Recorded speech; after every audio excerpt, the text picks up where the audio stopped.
hit at the root with a mallet. "You had to be careful," she said. "The light in the bog was weak. If you weren't careful, you'd blunder into a peat hag and drown." How could I know what she was up to? I thought she merely wanted to reassure herself that I was there, to get me to warm her hand, which was like a lump of ice. By now, Marco no longer bothered to try to draw blood from her. The veins were too brittle, collapsing immediately. The blood wouldn't come out, and instead made a dark pool under the skin. "When you're as old as I am," Helle said, "the body's production of everything, cells, marrow, hair, oil, slows down. So why should any old woman in her right mind give up even a single drop of blood?" "Close your eyes, Francis," she said. "Can you remember the tufts of cotton grass brushing against your legs, the cloud of midges buzzing around your face?" But I was too dull and weary to be suspicious. It never occurred to me that what she really wanted was for me to provide the girl's hand with a layer of subcutaneous fat, with 10 nails bit to the quick, with a feathering of dark hair just below the knuckles. Meanwhile, all I could hear was the sound of the water cooler as it choked up a bubble of air, cards being shuffled across the hall, the chiming of the intercom, an obscenity and a sigh. Of course she knew what she was doing.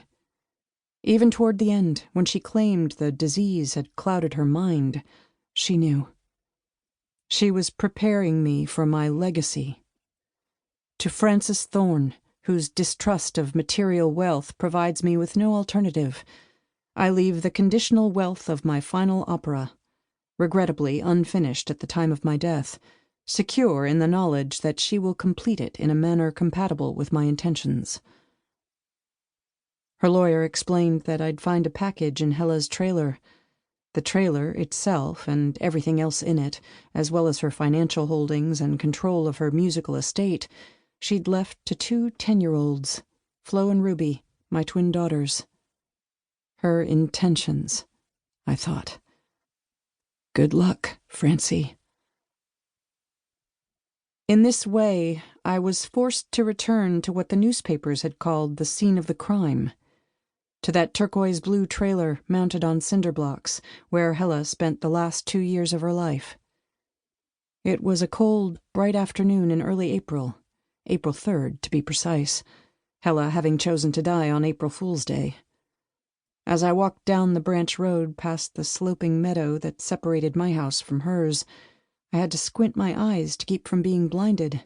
A layer of snow still adhered to the hillsides, covered with an icy crust that mirrored back the sun's own brilliance, and the puddles which had formed in the road during an earlier thaw were like smaller outcroppings of the same substance, diamonds in mud. For some reason, I was wearing sneakers. Was this because, despite the snow, it was spring? Was it because I felt stealthy, an interloper? Whatever the explanation, I remember how wet and chilled my feet were by the time I'd opened the trailer door and walked inside. Helle used to keep a fire going in the wood stove, an iron box enameled dark green, with a reindeer on each side in a raised medallion. This stove was one of the few things she'd actually gone out and bought when she moved into the trailer. For the most part, she'd preferred to make do with whatever austere and makeshift furnishings its former tenants, Flo and Ruby, who'd been using it as a clubhouse, had left behind. Thus, the kitchen table was nothing more than a plywood panel that swung down from a hinge in the wall opposite the door, and the 3 chairs arranged around it were the kind you take to the beach, their frayed blue and white webbing patched with duct tape. Helle had even retained the pictures Flo and Ruby cut from seed catalogs and taped to the walls, all those zinnias and pansies and roses, their placement obviously dictated not by any aesthetic sense, but by a desire to cover up holes. You couldn't visit Helle until 4 o'clock, after she'd finished working for the day, when she'd give you a cup of tea, strong black tea in a glass cup, since Flo had refused to let her keep the yellow plastic tea set. In winter, the trailer was always warm. In summer, fresh air would blow through the louvered windows, at least one of which Helle kept cranked open all year long.